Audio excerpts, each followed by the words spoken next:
Disclaimer, we did not have sex on our wedding night because I was tired.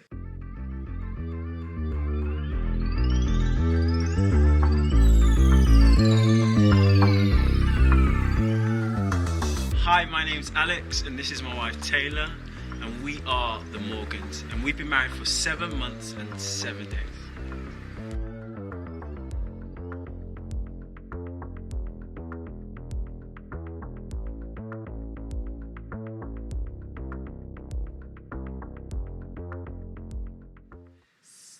So for me, it was literally a sudden moment. And it's going to sound fairy tale-ish, but it was actually real.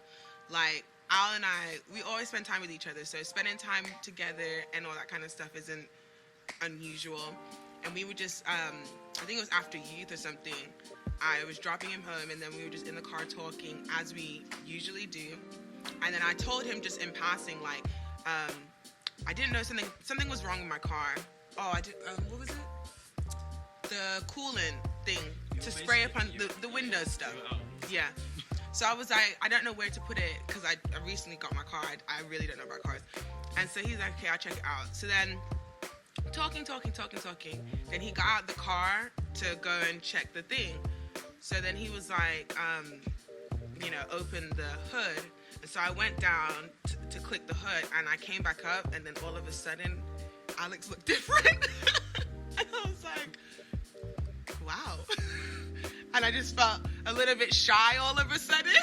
And I never felt like that before. Like Al literally, he was more than friend zone. He was in the brother zone. Like, so that was a bit different for me. But I never said anything because I'm a lady. And then for me, probably prior to that, I already had some dreams. I know it sounds so like out there, but some dreams I had. I didn't tell Taylor the dreams because obviously you can just not tell somebody the dreams anyway. So, and then one day, I think I just decided to say something in the car like, like when I first ever met you, like many years ago, almost 10 years ago, I liked you. I thought you were attractive. You go, okay, cool. Do you still feel that way? I was like, I don't know, because obviously I'm having these dreams now. And then next thing you know, Taylor says something like, and you can correct me if I'm wrong, what if those feelings were reciprocated? Something like that. Something like that, yeah. Yes. Something like that, yeah. And then I was like, wow, okay. And I thought I'd ruin the friendship. So from that point, it was just a bit weird. But then it just started to grow, because obviously we knew there was some sort of a mutual liking for one another. But at the same time, my previous situation I've been in, it was just almost weird as well for me as well with everything going on. So I just kind of just took it back to the prayer room. That's it, really. Yes. And, yeah. Jesus. Yeah. I think what made me realise that we could get married was after we went to counselling. Because we did pre-marital counselling, pre-engagement. So we did it like we're not going to step out of this friendship. We were making sure before we went and anywhere. ruin the friendship where we're at now for something that may not be compatible.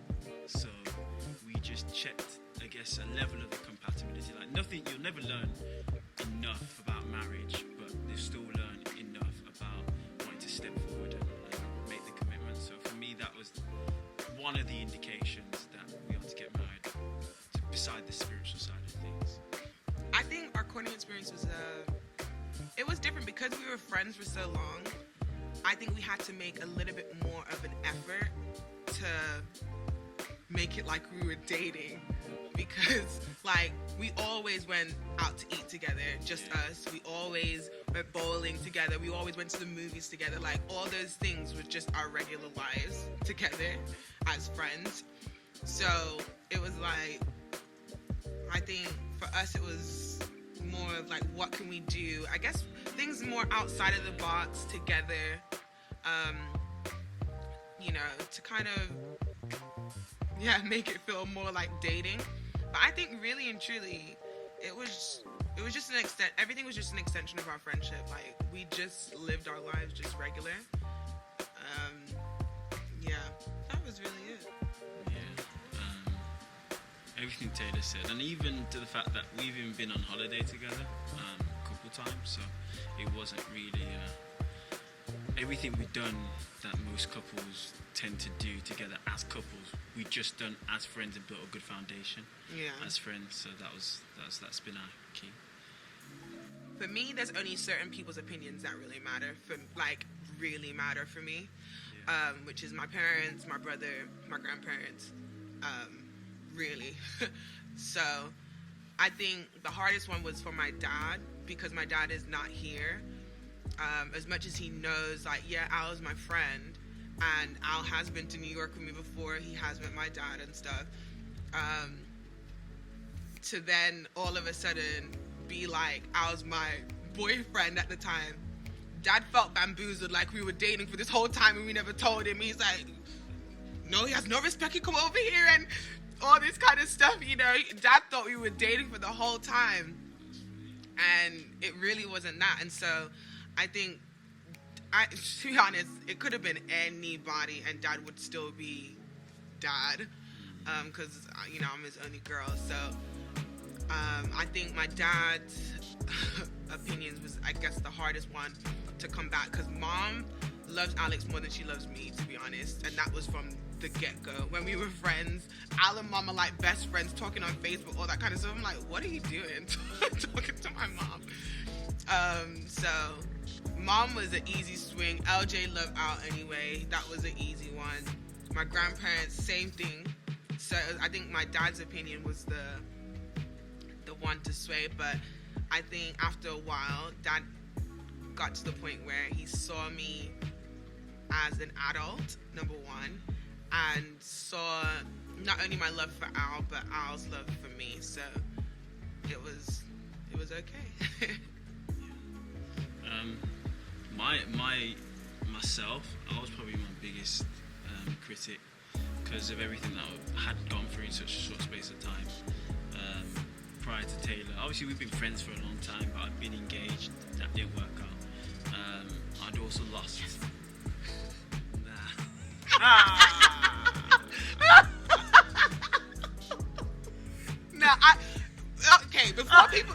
Before anybody gets a little bit, I was never rooting for them not to be together. I actually, we were 100% friends until the point of not being friends. Yeah. So there was no mix-up. There's no, So I'm just playing around. Just playing. It's fine.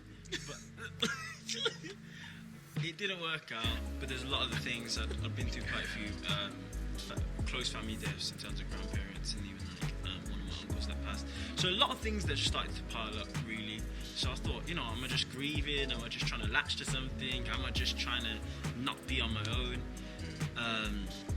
I eventually dealt with that really in church, and I'd say in a space of more so just deliverance and stuff, because it had to be delivered from my own opinions and my own thoughts of myself and who I was, and didn't want to let the past define who I was. So that's, once I got over that, I was ready and free and ready to go after Taylor in a much more authentic way. So we actually got married in the dead heart of a pandemic. To be honest, it's gone a little bit further than we thought the pandemic would have went, but we still were in the heat of a pandemic. We only just managed to get married on the official date God had given us as well. Yeah, thank God. And in terms of navigating marriage itself, being around each other 24/7, for the first part, that was tough. That was really, really tough. The outdoors did see me quite a bit, and 1 hour of exercise, I definitely took all 60 minutes that I was meant to take. But we're finding our feet still. It's early days. We have some good role models around us, so there's times when we feel like we haven't heard each other or seen each other eye to eye, or just basically got things right. We can go around to Taylor's grandparents or ring them up or get some advice from them. My parents, even though they're divorced, they'll still give great advice on what not to do. So that's how we help to steer ourselves back. Steer ourselves back to the roles that we're trying to refine each and every day. I think for me it was about, number one, being clear on our expectations even before marriage, as to what I thought a man should be in a relationship and what Al expected a woman to be in a relationship. And to be honest, we haven't really strayed far from our expectations that were set from before we got married. Obviously, it's a little bit tweaking here and there, but I think what was also unique is, like, again, the pandemic hit and situations happen where, like, Grandma Buckner, Al's grandma, is vulnerable, and then at the time, I think Julian had COVID, so Al couldn't go home, so we actually were kind of forced to move into our house early before our marriage. And that stage of finding feet was like, I actually thank God for it, because we weren't married, I didn't feel trapped. So I still had the option, like, you know what, if this is too much, I'm out. Like, I actually had that option, but I don't know how I would have felt like if we were married and then moved together, and then all what happened, you know, obviously the pandemic kind of heightened everything anyway, because you weren't able to go to work and all that kind of stuff. But I would have felt like, oh my God. And then speaking to some of my friends who have been married, they were saying, like, in the first year, navigating that was like, how many times they thought, like, oh my God, I've married the wrong person, because it's really hard to navigate. You guys can love each other so much, but learning how to live with each other, learning, you know, to actually communicate your expectations. Like, for me, even with cleaning, I'd be like, clean. I'm like, why does he just clean like that? And he does it different. He's done it different for how many years? And so I can't get frustrated if I haven't communicated that. So I think, like, establishing what Al's good at, what I'm good at, and then coming together regardless what the norms are in terms of what men do or what women do.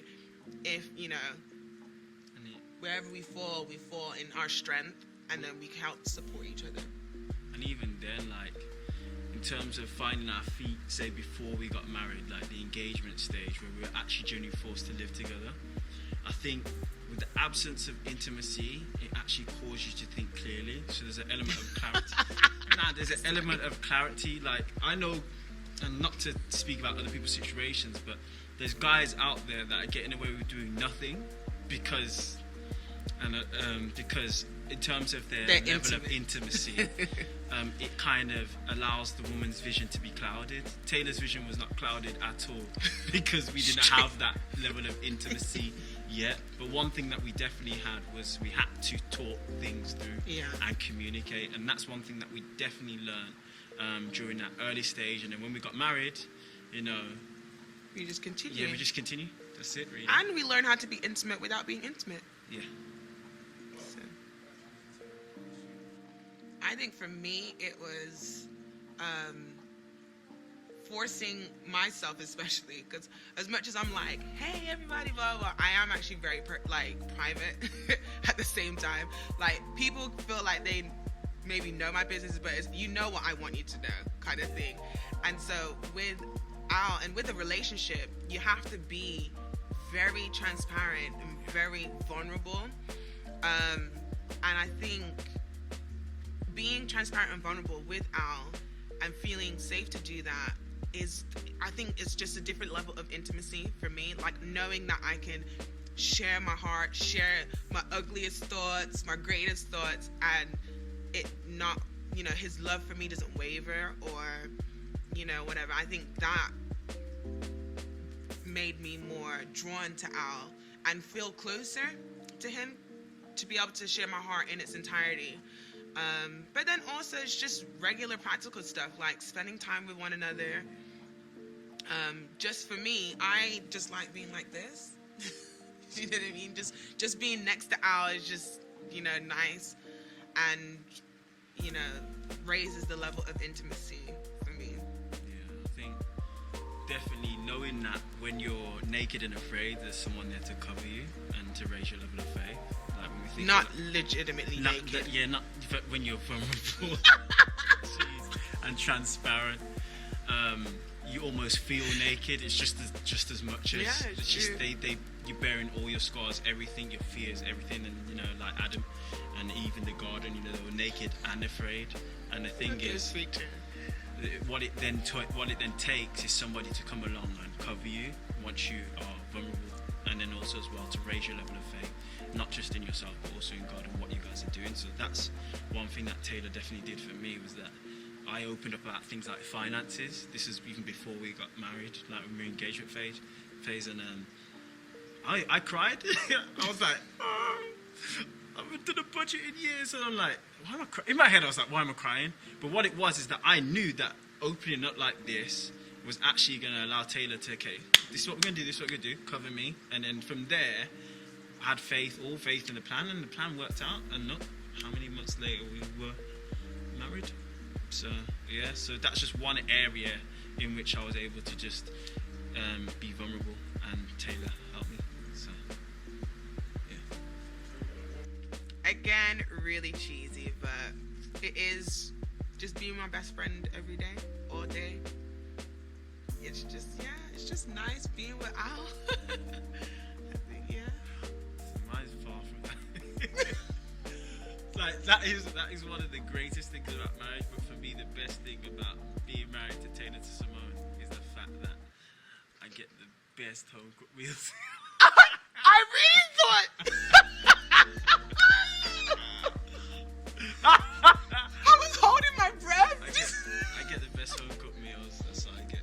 And even though I don't always say this is love, this is that, it slaps different. So yeah. Disclaimer: we did not have sex on our wedding night because I was tired. What do you mean I was tired too? Everyone was tired. We partied. Listen, it's literally, as much as we didn't get the full like wedding experience as everybody has it. I mean, first of all, I don't even think I slept the night before because I was just so excited anyway. And so to go through the whole day, and then you're with your family, and we did have a little sneaky party. So, it was tiring, and we didn't get home until the next morning. I don't remember what time we got home. I don't remember what time we got home. Remember how we got home? Yes, Tyrone. Anyway, he's trying to make it like I was drunk. I was not. Okay. Taylor was tired. Anyway, I was tired, and so we came home and we slept. Yeah, to be honest, in the back of my head, I kind of knew we were gonna sleep. Because I asked enough people, and they told me that you probably won't do it on that night. I was like, okay, cool. I was probably more annoyed that. What? You get worried about what I'm about to say. I'm always worried. I was more annoyed at the fact that I wanted to go to bed, and I think your chief bridesmaids had like spruced up the whole house. And there was just things in the way. I'm like, I'm tired.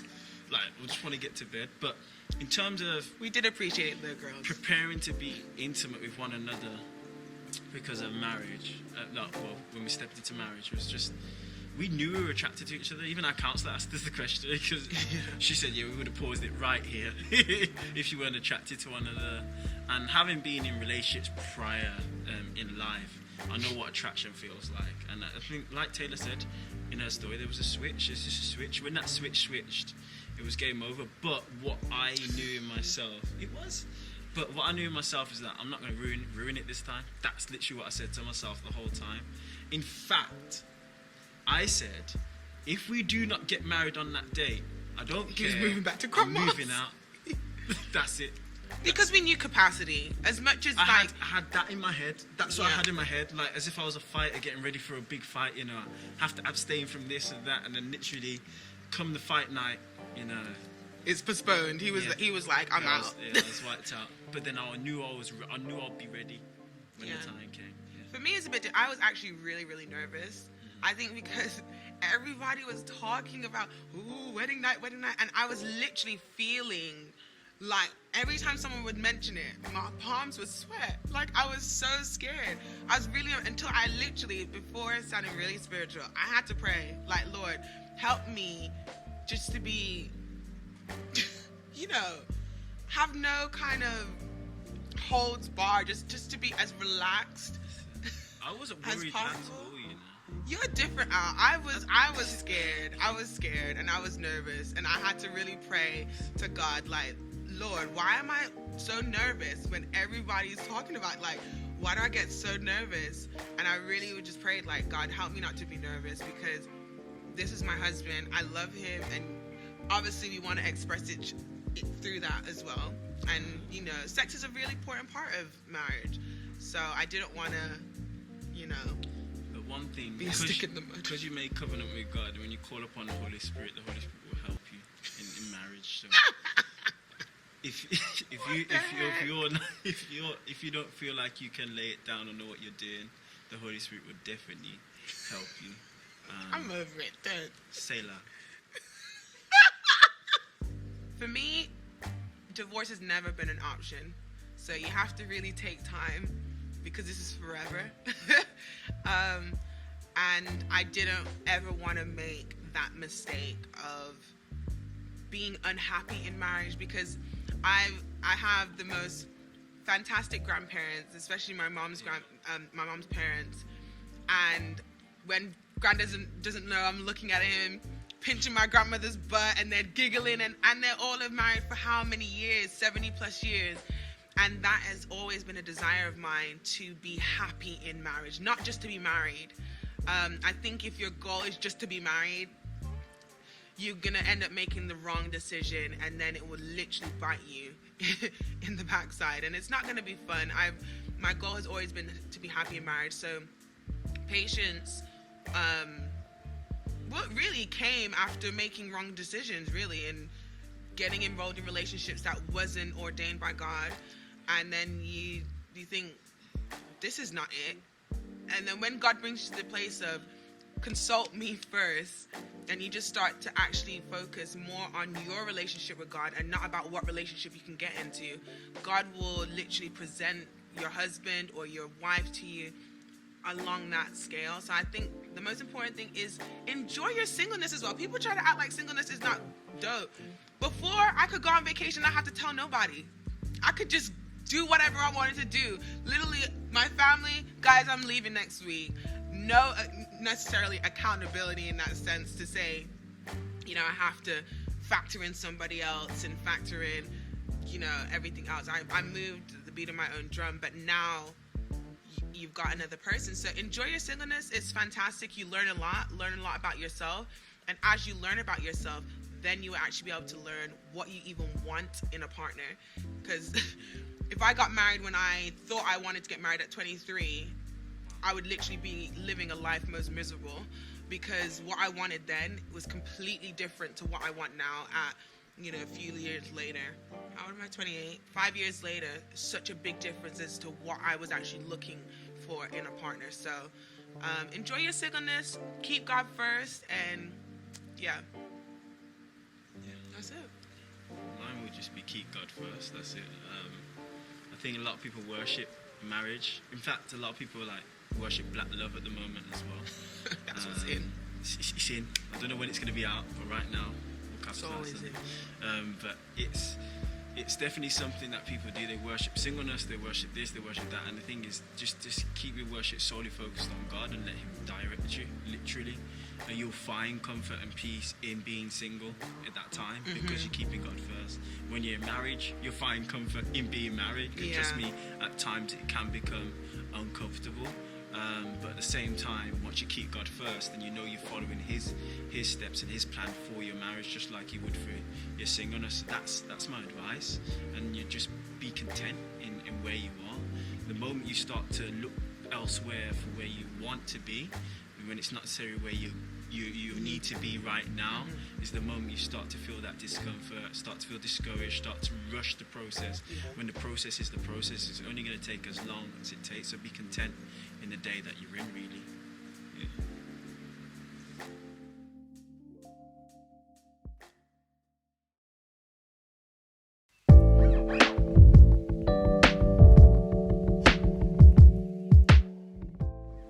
Obviously, at first, you know, when you do your video calls, even little things like, obviously, you make sure you're cute, your hair's done, eyebrows are in place. After a few months, headscarf, no makeup. But then, yeah. And I was like, you what? I said I was kicking off.